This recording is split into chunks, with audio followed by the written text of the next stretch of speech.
les tutoriaux précédents, on a mis en place le rig pour nos jambes, avec des attributs de contrôleur pour faire bouger le pied, pour le haut du corps, comme ceci. Et maintenant, il ne nous reste plus qu'à mettre en place les bras. Donc, on va cacher ce qui ne nous intéresse plus. On va se mettre dans la vue de dessus et on va commencer à créer les bones du bras et de la main. Alors, on ouvre le Bone Tool. Ici, je l'ai dans mon raccourci de ma petite toolbar, mais vous pouvez le retrouver dans Animation Bone Tools.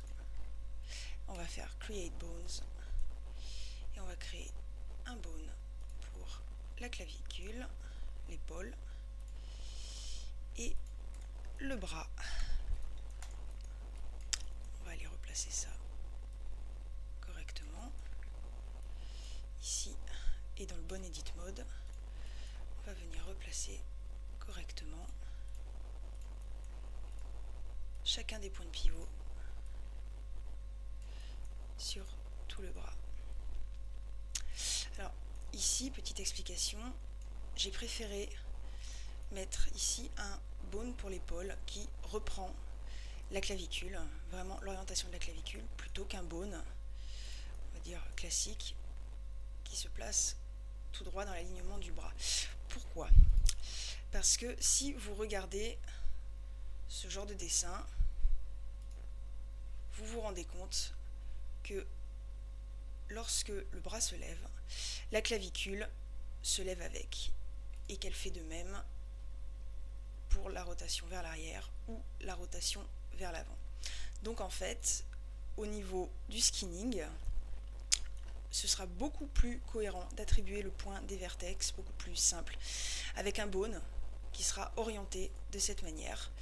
De même, il sera beaucoup plus cohérent d'avoir une rotation de cet ordre-là, plutôt qu'avec un bone qui serait placé ici, bien dans l'alignement, qui anatomiquement parlant ne correspond à rien.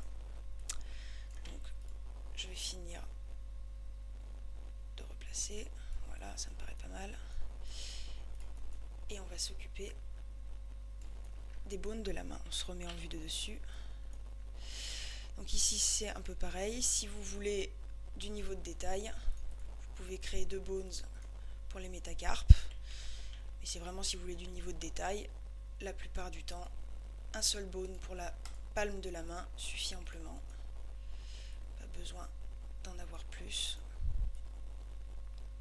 Et pour les doigts, même problématique, où vous pouvez avoir un seul bone pour le temps réel, le jeu vidéo par exemple, ou vous pouvez avoir toutes les phalanges. Ici, on va choisir de faire toutes les phalanges. D'ailleurs, préférez utiliser l'outil affiné, Bluey Affine, pour ici aller couper votre premier bone. Pourquoi ? Parce que ça vous permet de garder l'orientation sur entièrement sur votre chaîne FK, ce qui est assez pratique. Ici, on va faire la même chose. On affine. Et pour le pouce, on le fait partir bien du poignet. Et ici, jusqu'au bout des doigts. Et on affine. Voilà. Maintenant, on va venir replacer tout ça dans l'espace. Comme ceci. Voilà. Et bien sûr, pensez bien à décocher le Bone Edit Mode, chose que je n'ai pas fait, de manière à éviter d'avoir des déformations sur l'orientation de vos bones. Voilà. Maintenant, on va replacer tout ça.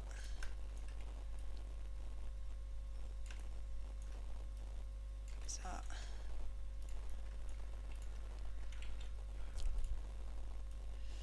Ici. On tourne.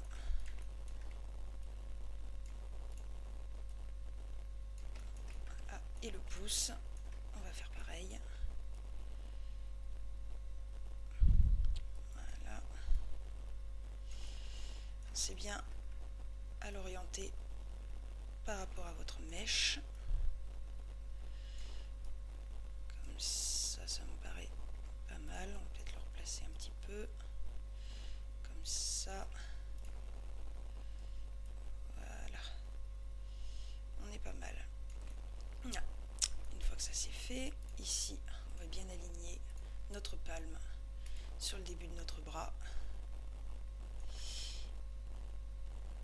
et ça me paraît plutôt bien. Alors, je ne sais pas si le bug existe toujours, mais fut un temps où quand vous liez en fait plusieurs bones à un seul bone, ça pouvait faire sauter votre rig, que ce soit directement dans Max quand vous animez ou parfois quand vous exportez dans des moteurs de jeu. Donc je sais pas trop si ce bug existe toujours. Personnellement, je prends pas de risque. Donc je vais créer un point que je vais amener ici. Et au lieu de lier tout ça au bone, je vais lier la base de mes doigts au helper, le helper au bone de la palme et le bone de la palme au début du bras. Maintenant, ce helper, on s'en fiche, on peut le laisser là, mais il ne sert à rien, il ne sera pas animé, il ne sera pas déplacé, il est uniquement là pour permettre d'éviter un bug dans les liaisons hiérarchiques. Ensuite, on va revenir sur notre bras et on va lui créer une chaîne IK pour l'animer. Donc ici, je clique sur mon petit raccourci pour créer un HI Solver, mais vous pouvez le retrouver dans Animation, IK Solver, HI Solver. Vous cliquez ici et vous créez votre chaîne IK qui, comme vous le voyez, a le même problème qu'on avait pour la jambe.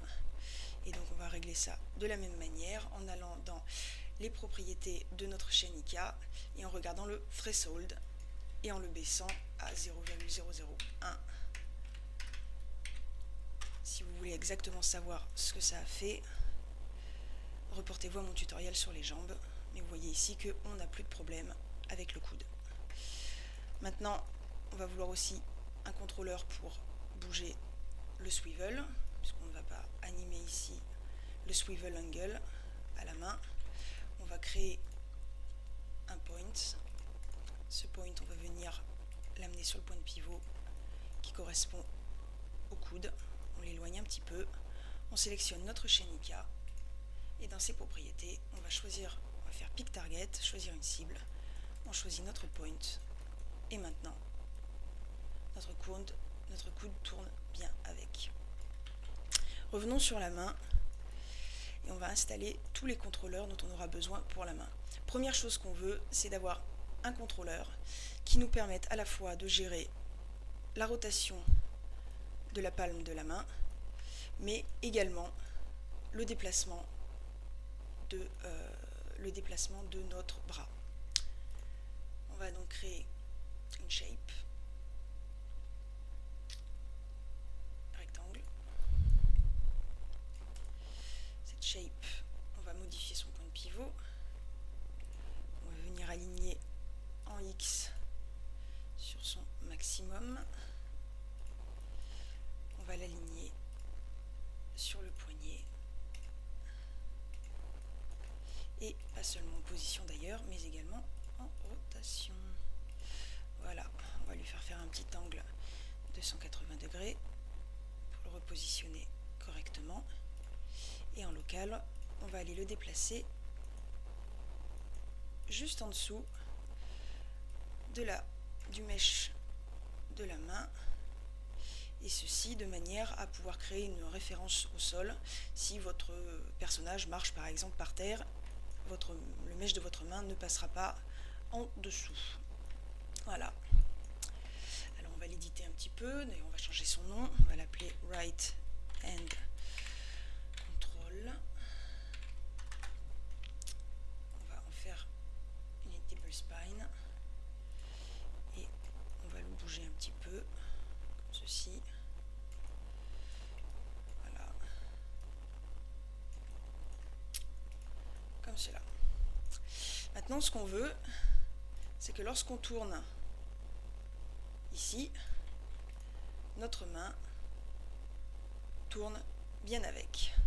Donc on va utiliser pour ça l'orientation constraint, qui est toujours ici dans mes petits raccourcis, et que vous pouvez retrouver dans Animation, Constraint, Orientation Constraint en bas. Vous cliquez et vous choisissez le contrôleur. Alors, bien sûr, comme les points de pivot locaux ne sont pas alignés de la même manière, il faut ici cocher Keep Initial Offset pour garder l'orientation de base de votre bone. Et ici, si vous cliquez et que vous tournez, votre main tourne bien avec. Maintenant, il va falloir que lorsque l'on déplace ça, notre bras aille avec. C'est simple, il suffit de prendre la chanica et d'aller la lier ici. Et maintenant, lorsque l'on bouge, tout bouge avec. Voilà. Enfin, dernier point, on va venir s'occuper ici de nos doigts. Donc, moi personnellement, j'aime pas trop mettre des chanicas sur les doigts. Donc, comme pour la colonne vertébrale, je vais vous proposer une solution FK. Donc, vous voyez qu'ici, nos doigts, si on les sectionne tous, se plient bien comme ça. On peut revenir plier indépendamment ici. Et on va vouloir, plutôt que de devoir tout sélectionner ici, quand on anime, ce qui n'est pas très précis, utiliser un petit contrôleur qui nous permettra de ne pas avoir à bouger les bones eux-mêmes. Donc, j'en ai préparé. On va afficher. Donc, ici, ce petit contrôleur que j'amène ici, qui a été créé avec des shapes, comme toujours. On va venir l'aligner sur ce bone, aussi bien en position qu'en rotation. Voilà. On va le tourner, histoire qu'il soit 90 degrés par rapport à ce bone. Et on va le dupliquer, comme ceci, 2 fois. On va aller l'éditer un petit peu, pour plus de visibilité, je vais sélectionner tout ça.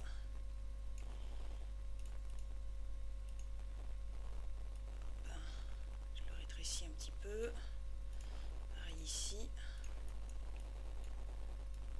Voilà. Et on va faire la même chose, on va venir aligner sur ce bone, on tourne à 90 degrés, comme ça, et ici, pareil. Voilà. Et maintenant, tout ce qu'il nous reste à faire, c'est de prendre ce bone, la dernière phalange, de le lier à son contrôleur, le contrôleur au second bone, le second bone au second contrôleur, et on continue comme ça jusqu'au dernier contrôleur qu'on va venir lier à notre demi. Et maintenant, si on sélectionne uniquement ces contrôleurs-là, si on tourne, tout tourne avec.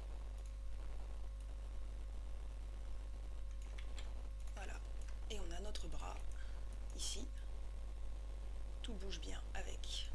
Dernière petite chose, toujours pour garder nos contrôleurs à proximité. Vous voyez qu'ici, je n'ai pas lié mon swivel. Donc, je l'attrape et je viens le lier à la palme de la main de manière à ce qu'il en garde, à ce qu'il suive lorsqu'on le déplace et également lorsqu'on le tourne.